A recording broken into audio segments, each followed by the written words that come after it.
నమస్తే, welcome to our channel. This is Padmavathi. ఈ రోజు మనం ఫిలిం నగర్ ఏరియాలోని పోలీస్ స్టేషన్ లో ఉన్నాం. అయితే నిన్న జరిగిన సంఘటన, ప్రణీత అనే యువతి 29 ఏళ్ల మహిళ ఫ్యాన్ కి హ్యాంగ్ చేసుకొని చనిపోయింది. అసలు ఎందుకని సూసైడ్ అటెంప్ట్ చేయాల్సి వచ్చింది? అయితే వివరాల్లోకి పోతే, ఆమె పేరు ప్రణీత, వయసు 29. ఆమె బ్యూటీషియన్ గా కొంతకాలంగా పనిచేస్తుందని వివరాలు తెలియజేస్తున్నారు. అండ్ అంతేకాకుండా ఆమె హస్బెండ్ ఇంకా ఆమె కలిసి అదే రూమ్ లో ఉండేవారు. అండ్ రీసెంట్ గానే ఈ రూమ్ కి షిఫ్ట్ అయ్యారని కూడా చెప్తున్నారు. మరి ఇంతలోనే ఏమైంది అని తెలుసుకునే ప్రయత్నం అయితే చేద్దాం. అండ్ చూసుకోవచ్చు, ఆమె హస్బెండ్ అయితే రిమాండ్ లో పెట్టారని అంటున్నారు. ఆయనపై కేసు నమోదు కూడా చేసి రిమాండ్ లో ఉంచారు అని అంటున్నారు. కస్టడీలోనే ఉన్నారు. చూసుకోవచ్చు, ఫిలిం నగర్ పోలీస్ స్టేషన్ లో కస్టడీలో పెట్టారు ఆమె హస్బెండ్ ని. అంతేకాకుండా అత్తామామలు ఇంకా ఫ్యామిలీ మరిది అంతా కూడా ఇటు పక్కన ఉన్నారు. వాళ్ళంతా కూడా ఇక్కడ కూర్చొని బయట చూస్తున్నారు వాళ్ళ కోసం. అయితే చూసుకోవచ్చు, ఆమె చనిపోయిన తర్వాత ఆమె డెడ్ బాడీని కూడా వీళ్ళకి అప్పజెప్పలేదు, చూసుకొని ఇవ్వలేదు అని అంటున్నారు. అండ్ అంతేకాకుండా ఆమె డెడ్ బాడీని కూడా ఉస్మానియా యూనివర్సిటీ మెడికల్ కాలేజ్కి అయితే పంపడం జరిగింది ల్యాబ్ రిపోర్ట్స్ కోసం. అయితే ఇప్పుడు ల్యాబ్ రిపోర్ట్స్ కోసం అక్కడే ఉన్నాయి. ల్యాబ్ రిపోర్ట్స్ రావడానికి మరింత సమయం పట్టే అవకాశం కూడా ఉందంటున్నారు. అయితే పూర్తి వివరాల్లోకి వెళ్ళి తెలుసుకున్నట్లయితే గనక మనకి తెలిపిన వివరాలు ఏంటి అంటే గనక, ఆమెకి ఫస్ట్ నుంచి కూడా కొంచెం మెంటల్లీ డిప్రెసివ్గా ఉండేది. మెంటల్లీ డిప్రెషన్ వల్ల చాలాసార్లు ఆమె సూసైడ్ అటెంప్ట్ చేసింది. ఇది మొదటిసారేమీ కాదు. ఇలా చేస్తూనే ఆమె సక్సెస్ఫుల్లీ లాస్ట్ టైం ఇలా చేసింది అని అనేసి కూడా చెప్తున్నారు. అండ్ దాంతోపాటుగా అసలు సూసైడ్ అటెంప్ట్స్ చేసుకోవాల్సిన పరిస్థితి ఏంటి అంటే కనుక, గతంలో వారిద్దరి మధ్యన ఒక గొడవ అయ్యింది. ఆ వివాదాన్ని ఆమె మనసులో పెట్టేసుకొని ఈ సూసైడ్ అటెంప్ట్ చేసింది అని కూడా చెప్తున్నారు. అంతేకాకుండా చనిపోయే ముందు ఓ వీడియోను కూడా ఆమె రికార్డ్ చేసుకున్నారంట. ఆ రికార్డులో కూడా ఆమె హస్బెండ్ గురించి మాట్లాడుతూ, నేనంటే నీకు ఇష్టం లేదు కదూ, నువ్వు నాతో కలిసి ఉండాలనుకోవడం లేదు కదూ, ఎందుకని నాతో ఉండలేకపోతున్నావు అంటూ ఏడ్చుకుంటూ ఒక వీడియోని అయితే రికార్డ్ చేసి ఆమె సూసైడ్ అటెంప్ట్ చేసిందంట. అసలు ఆ వీడియో రికార్డ్ చేసిన విషయం కూడా వాళ్ళ హస్బెండ్ చెప్తున్నారు. అండ్ అదే పరంగా చూసుకుంటే ఆ వీడియోని అయితే బయటికి ఇవ్వడం లేదు. అదే పరంగా చూసుకుంటే ఆ వీడియోని అయితే గనక పోలీసుల దగ్గరే ఉంది. వాళ్ళు కూడా దాన్ని రిమాండ్లోకి తీసుకొని వాళ్ళ దగ్గర భద్రంగా ఉంచినట్టు తెలియజేస్తున్నారు.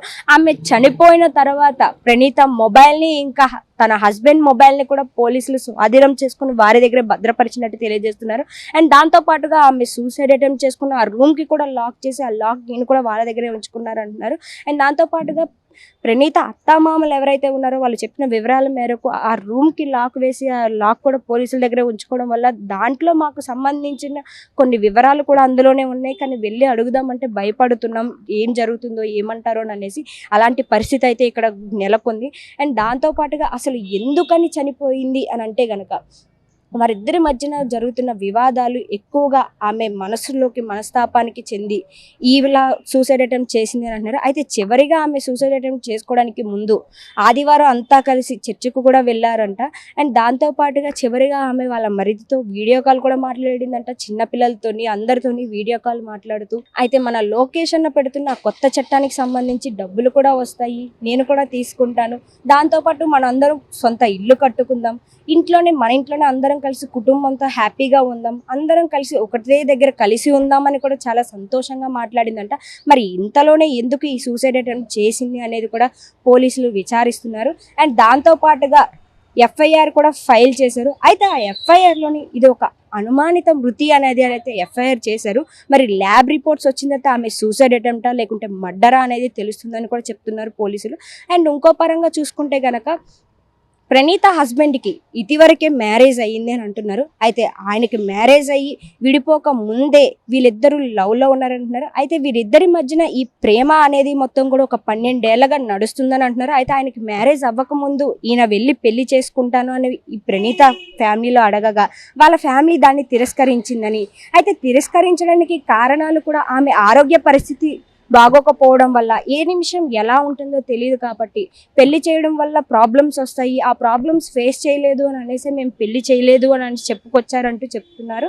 అండ్ దాని తర్వాత మరి ఎందుకు మళ్ళీ రెండోసారి ప్రణీత ఫ్యామిలీ మ్యారేజ్ చేయవలసి వచ్చింది అంటే గనక, ప్రణీత సూసైడ్ అటెంప్ట్ చేశారంట. అయితే ఆ సూసైడ్ అటెంప్ట్ తోటి వాళ్ళ ఫ్యామిలీ కూడా కాల్ చేసి వచ్చి ప్రణీత హస్బెండ్కి, నువ్వు వచ్చి తీసుకువెళ్ళిపో, మాతో అవ్వడం లేదు, వచ్చి తీసుకుని వెళ్ళి నువ్వు పెళ్లి చేసుకొని నీ దగ్గరే ఉంచుకో అని చెప్పారంట. అయితే అప్పటికే ఆయన మ్యారేజ్ చేసుకుని ఆమెతో విడాకులు కూడా అయినాయి అని చెప్తున్నారు. అయితే ఆ విడాకులకి నష్టపరిహారంగా కూడా 15 లక్షల వరకు చెల్లించారు. తన మొదటి భార్యకి ఎవరైతే ఉన్నారో ఆమెకి నష్టపరిహారం కింద చెల్లించారు అని అంటున్నారు. అండ్ దాంతోపాటు తర్వాత మళ్ళీ ఈమె పేరెంట్స్ ఎప్పుడైతే కాల్ చేసి ప్రణీతని తీసుకెళ్ళిపోమని చెప్పారో తీసుకొని వచ్చి కొంతకాలం ఇద్దరు కూడా లివిన్లో కూడా ఉన్నట్టు తెలియజేస్తున్నారు. అయితే కొంతకాలంగా లివిన్లో ఉంటూ ఎవరి పనులు వాళ్ళు చేసుకుంటూ, సో ఆమె సెలూన్లో వర్క్ చేయడం వల్ల ఆమె వర్క్కి ఆమె వెళ్ళి రావడం, ఇతని వర్క్కి ఇతను వెళ్ళి రావడం, ఇలాగే కొంతకాలం లివిన్లో కూడా గడిపారు. అయితే కొంతకాలం గడిచిన తర్వాత ప్రణీత మరిది గారు వచ్చి ఆమెను అడిగారంట, ఏమని, మీరు పెళ్లి చేసుకోండి తొందరగా, మేము కూడా పెళ్లి చేసుకోవాలనుకుంటున్నాం, మీరు పెళ్లి చేసుకుంటే కానీ మేము పెళ్లి చేసుకోలేమో అని అనేసి అడగడంతో సరే అని ప్రణీత కూడా ఓకే చెప్పింది. దాంతో అలా వాళ్ళిద్దరూ 2 years బ్యాక్ వాళ్ళ మరిదికి పెళ్ళి అవ్వడానికి 2 రోజుల ముందు పెళ్లి చేసుకున్నారు అని అంటున్నారు. అయితే పెళ్ళయింది కానీ వారిద్దరికి పిల్లలు లేరు అని కూడా చెప్తున్నారు. దానికి కారణం కూడా ఆమెకి ఎన్నో ప్రాబ్లమ్స్ ఉన్నాయి, హెల్త్ ఇష్యూస్ ఉండడం వల్ల పిల్లలు కూడా కలగలేదు అని చెప్తున్నారు. అయితే దీన్ని బట్టి తెలుస్తుంది ఏంటంటే వీరు చెప్పే వివరాల వరకు ఆమె సైకలాజికల్గా ఎప్పటికప్పుడు మెంటల్లీ డిప్రెసివ్గా ఉండేది. ఏ నిమిషానికి ఎలా బిహేవ్ చేసేదో తెలియదు. చిన్న చిన్న విషయాలు కూడా అలగడం, ఇంట్లో తగాదాలు పెట్టుకోవడం, చిన్న చిన్న విషయాలకి అరవడం, అంతేకాకుండా చాలాసార్లు ప్రణీత హస్బెండ్ ఎవరైతే ఉన్నారో ఆయన్ని పలుమార్లు ఎక్కడ పడితే అక్కడ రోడ్డు మీద అసభ్యకరంగా మాట్లాడడం, దుర్భాషతో యూజ్ చేయడం, అందరి ముందు ఆయన్ని చిన్న చూపు చేసి మాట్లాడడం, ఇలాంటివి మరెన్నో చేస్తూ వచ్చేదంట. ఆమె చనిపోవడానికి వారం ముందు కూడా వీరిద్దరి మధ్యన గొడవ అయ్యింది. అయితే ఆయన డ్యూటీ నుంచి వచ్చి క్రికెట్ ఆడుకుందామని ఫ్రెండ్స్తో కలిపి వెళ్ళి ఆడుకుంటున్న టైంలో అక్కడికి వెళ్ళి వారందరి ముందు ఆమె గొడవ పెట్టుకుంటున్నట్టు, అందరి ముందు నువ్వెంత, నేను ఈ సంగతి తేలుస్తా అంటూ గొడవ పెట్టుకుందంటూ చెప్తున్నారు. అయితే అదే సమయంలో కూడా ఇంట్లో వాళ్ళు ఎంత ఆపినా కూడా ఆగకుండా వెళ్ళిపోయింది. ఇంట్లో నుంచి బ్యాగ్ సర్దుకొని మరీ ఇంట్లో నుంచి వెళ్ళిపోయి, నేను ఇంకా నీ దగ్గరికి రాను, నాకు నువ్వు వద్దు అంటూ తేల్చి చెప్పేసి వెళ్ళిపోయినట్టు చెప్తున్నారు. అయితే వెళ్ళిన 4 రోజుల తర్వాత మళ్ళీ తిరిగి వచ్చిందంట. అసలు ఎందుకు వచ్చింది వారిద్దరి మధ్యన ఆ వివాదం అంటే కూడా ఒక హెయిర్ కటింగ్ కోసం వచ్చింది అని కూడా చెప్తున్నారు. ఈ హెయిర్ కటింగ్ కోసం వచ్చిన గొడవ అనేది ఇంత రచ్చరేపి ఆమె మరణించేదాకా వెళ్ళిందా అనే ఆలోచనలు కూడా అందరిలోనే వస్తున్నాయి. అయితే అదే సందేహాలు కూడా అందరిలోనే నెలకొంటున్నాయి, ఒక హెయిర్ కటింగ్ కోసం అమ్మాయి చనిపోయిందా అని అనేసి. అయితే ఇప్పటి వరకు మనకు తెలిసిన వివరాలన్నీ కూడా ప్రణీత మరిది గారు ఇచ్చిన వివరాల మేరకు మొత్తం కూడా మనం ఇక్కడ ఫిలిం నగర్ పోలీస్ స్టేషన్ దగ్గర మనకి ఈ వివరాలన్నీ కూడా మనం కలెక్ట్ చేయడం జరిగింది. అండ్ ఇప్పుడు మనం పూర్తి వివరాలు తెలుసుకోవడం కోసం ప్రణీత ఎక్కడైతే హ్యాంగ్ చేసుకుందో ఆ ఇంటికి వెళ్ళి మనం పూర్తి వివరాలు తెలుసుకునే ప్రయత్నం చేద్దాం. నాతో పాటు మీరు కూడా చూస్తూ ఉండండి. ఇప్పుడైతే మనం ఇంటి దగ్గరికి వచ్చేసాం. ప్రణీత ఇంటి వద్దనే ఉన్నాం. మనం చూసుకోవచ్చు ఇల్లు కూడా మొత్తం కూడాను పోలీసులు సీజ్ చేశారు అంటున్నారు. ఇలా తాళం వేసి పోలీసులే తాళం తీసుకెళ్ళిపోయారు. తాళాన్ని కూడా వాళ్ళ చేతికి ఇవ్వలేదు అని అనేసి చెప్తున్నారు. అక్కడైతే వాళ్ళ హస్బెండ్ అయితే రిమాండ్లో ఉంచారు. రిమాండ్లో నుంచి కస్టడీలో నుంచి ఇప్పుడప్పుడే వదిలే పరిస్థితులు కూడా కనిపించట్లేదు అని అనేసి వాళ్ళ పేరెంట్స్ అయితే చెప్తున్నారు. అయితే వాళ్ళ సోదరుడు కూడా ఎంతో బాధతో ఫీల్ అవుతున్న సంగతి ఏంటంటే, మా అన్న ఎంతో సంతోషంగా ఇష్టపడి 12 ఏళ్ళు ప్రేమించి ఆ అమ్మాయి కావాలనుకుని ఆ అమ్మాయితో జీవితాంతం కలిసి ఉందాం అనుకుని ఒక అందమైన ప్రపంచాన్ని ఊహించుకొని ఆమెను పెళ్లి చేసుకున్నారు. కానీ ఇంతలోనే ఆమె ఇలా జరిగిపోవడం అనేది మేము ఎవరం కూడా తట్టుకోలేకపోతున్నామని కూడా చెప్తున్నారు. అయితే ఆమె సూసైడ్ చేసుకోవడానికి కొద్ది నిమిషాల ముందు రికార్డ్ చేసుకున్న వీడియో అయితే వాళ్ళ మనసుల్ని కుదిపేస్తున్నాయి.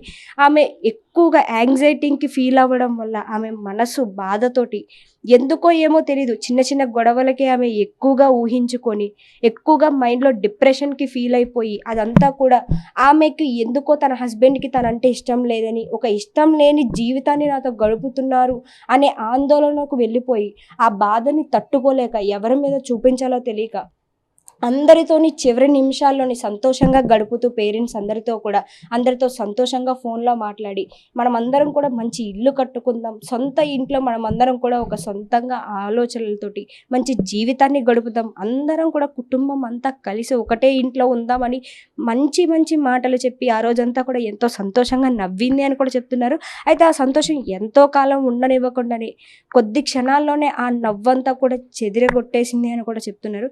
చూసుకోవచ్చు మరి అంత బాధ ఎందుకని ఆమెకి కలిగింది, మరి అంత బాధను కూడా మనసులో దాచుకొని ఎందుకని ఆమె అంత నవ్వుతూ మాట్లాడింది ఫోన్లోనని. ఇలా ఏ విషయం ఉన్నా కూడా ముందు తన హస్బెండ్తో మాట్లాడుంటే బాగుందని కూడా ఆమె పేరెంట్స్ అయితే చెప్తున్నారు. అయితే ప్రణీత పేరెంట్స్ కూడా తన హస్బెండ్ మీద ఎఫ్ఐఆర్ ఫైల్ చేశారు. అయితే అతనిది కూడా తప్పు ఉంది. రెండో విషయం ఏంటంటే ఏం చెప్తున్నారు అంటే మా అబ్బాయి మీద ఎఫ్ఐఆర్ ఫైల్ చేశారు. అయితే మా అబ్బాయికి ఎటువంటి సంబంధం లేదు, కానీ చీటికి మాటికి కొట్టేవాడు, చిన్న చిన్న విషయాలకి ఆమెపై అరిచి, రెండోది వచ్చేసి కట్నం తెమ్మని ఆమెను బలవంతం పెట్టాడు అంటూ కూడా ఎఫ్ఐఆర్ ఫైల్ చేశారని చెప్తున్నారు. అది ఎంతవరకు వాస్తవం అనేది కూడా తెలియదు, కానీ పోలీసులను అడిగితే తెలిసిన వివరాల మేరకు ఇది ఒక అనుమానిత మృతే తప్పితే ఇందులో ఇంకేమీ లేదు అన్నట్టుగా ఒక ఎఫ్ఐఆర్ ఫైల్ చేశారు. మరి ఆమె డెత్ సర్టిఫికేట్స్ వచ్చిన తర్వాత ఏంటి అనేది కూడా పూర్తి వివరాలు అయితే తెలుస్తాయి. అప్పటి వరకు కూడా ఇది ఒక అనుమానిత మృతి, ఒక సూసైడ్ అటెంప్ట్ కిందనే కేసు ఎఫ్ఐఆర్ చేశారు అని అనేసి మనకి ఎస్ఐ అయితే చెప్పడం జరిగింది. మరి పూర్తి వివరాలు అనేవి మరి ఆమె టికెట్స్ వచ్చిన తర్వాతే ఆమె ఎలా చనిపోయింది, ఇది ఒకవేళ సూసైడ్ అటెంప్టా, లేకుంటే ఇది మర్డరా, లేకుంటే మానసిక వేధింపులు తట్టుకోలేక ఏమైనా జరిగినదా అని అనేది పూర్తి వివరాలు అనేది ఆ సర్టిఫికేట్లో తెలియాల్సి ఉంటుంది. చూసుకోవచ్చు, మనం ఇంటికైతే వచ్చాం కానీ ఇక్కడ లాక్ చేసి ఉంది. అండ్ ఈ డోర్స్ కూడా ఓపెన్ చేసి చూద్దాం, మనకి ఇంకేమైనా క్లూస్ ఏమైనా దొరుకుతాయేమో. రూమ్ అయితే క్లోజ్ చేసి ఉంది, కానీ మరి ఇక్కడ విండోర్ అనేది ఉంది, ఇక్కడ ఓపెన్ అవుతుందో లేదో కూడా ఒకసారి మనం చూద్దాము. ఓకే, ఇది ఓపెన్ అవుతుంది, ఓపెన్ చేసి చూద్దాం. లోపలికైతే చూడొచ్చు, ఇక్కడ మనకి రూమ్ అంతా కూడా కనిపిస్తుంది. దాంతో పాటు అటుపక్కకు చూస్తే వాళ్ళ ఫ్యామిలీ ఫొటోస్ కూడా ఉన్నాయి, చూసుకోవచ్చు. ఫ్యామిలీ ఫొటోస్ కూడా చాలా అద్భుతంగా ఉన్నాయి. ఎంతో ఆనందంతో గడిపిన జీవితాలు ఇంతలోనే చిట్ట చివరికి ఇలా మిగిలిపోతాయని ఎవరు ఊహించి ఉండరు. చూసుకోవచ్చు, రూమ్ కూడా ఎంతో నీట్గా ఉంచుకున్నారు. ఇలాంటి సంతోషమైన వాతావరణంలో ఉంటున్న ప్రణీత ఉన్నట్టుండి ఎందుకని ఇలా సూసైడ్ చేసుకొని తనకు ఎందుకని తనను తానే చంపుకునేంత వరకు చెయ్యవలసి వచ్చింది ఏంటి అనేది ఆమెకే తెలుసు. ఆ నిజాలన్నీ కూడా ఎందుకని ఆమె మనసులో దాచుకుందో కూడా తెలియదు. అయితే చిన్నతనంలోనే కూడా చిన్న చిన్న విషయాలకి కూడా ప్రతిసారి ఇలాంటివే చేస్తూ వచ్చింది. ప్రతి చిన్న విషయానికి చావు ఒకటే మార్గం అనుకుంటూ ఉండేదని కూడా చెప్తున్నారు. అయితే సూసైడ్ అటెంప్ట్ కూడా అదే పరిధిలో చేసింది అని అంటున్నారు. అండ్ ఇంకో పక్కన చూసుకోవచ్చు, అయితే ఆమె ఇప్పుడు ఉరి వేసుకొని ఏ ఫ్యాన్కి అయితే ఏలాడిందో అదైతే చూద్దాము. ఇటు పక్కన ఉన్న రూమ్లోనైతే ఆమె ఉరి వేసుకొని ఆ ఫ్యాన్కే ఏలాడింది అని చెప్తున్నారు. అయితే ఆ మృతదేహాన్ని కూడా చూసేంత వరకు ఎవరికి తెలియదు. ఇంటికి వచ్చేసరికి ఇల్లంతా సైలెంట్గా ఉండేసరికి ఎందుకు ఇంత నిశ్శబ్దంగా ఉందని వాళ్ళ హస్బెండ్ వచ్చి లాక్ ఓపెన్ చేసి చూసేసరికి ఇంట్లో ఆమె మృతదేహం అయితే ఫ్యాన్కి వేలాడుతూ కనిపించడంతో ఆయన గుండెలు అలసిపోయేలా ఏడుస్తూ ఎంతో బాధపడ్డారని చెప్తున్నారు. అంతేకాకుండా ఇంత ప్రేమతోటే ఆమెని తన జీవితంలోకి తెచ్చుకొని కష్టపడి తనతో సంతోషంగా ఉండాలి అని అనుకున్న తనకి ఇలాంటి సంఘటన ఎదురవడంతో తను కుమిలిపోతున్నారు. ఆయన ఎవరితో మాట్లాడే పరిస్థితి కూడా కనిపించట్లేదు. అయితే రిమాండ్లో ఉన్న పర్సన్తో మేము మాట్లాడడానికి కూడా ప్రయత్నించాం, కానీ ఆయన మాట్లాడలేని పరిస్థితిలో ఉన్నారు. ఆయన ఎంత దుఃఖంలో ఉన్నారో కూడా అర్థమవుతుంది. మరి అలాంటి పరిస్థితి ఎందుకు వచ్చిందో కూడా తెలుసుకోవాల్సింది. ఇప్పుడు చూద్దాం రండి. ఈ రూమ్లోనే ఆమెని ఉరేసుకున్నారు అని చెప్తున్నారు.